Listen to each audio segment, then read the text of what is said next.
replace a starter on an A4 Audi. Location, it's on the passenger side underneath. Right here, I'm touching the starter. Get the first bolt out, we need a 6mm Allen. Break a bar and a long extension, break that loose. You can spin out the bottom bolt.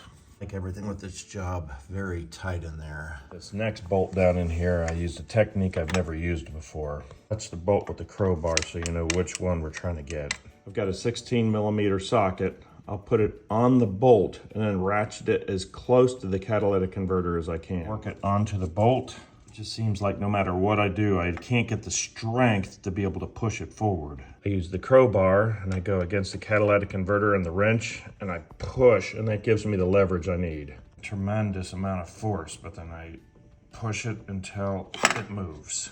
Once it's loose, I can go ahead and ratchet it out.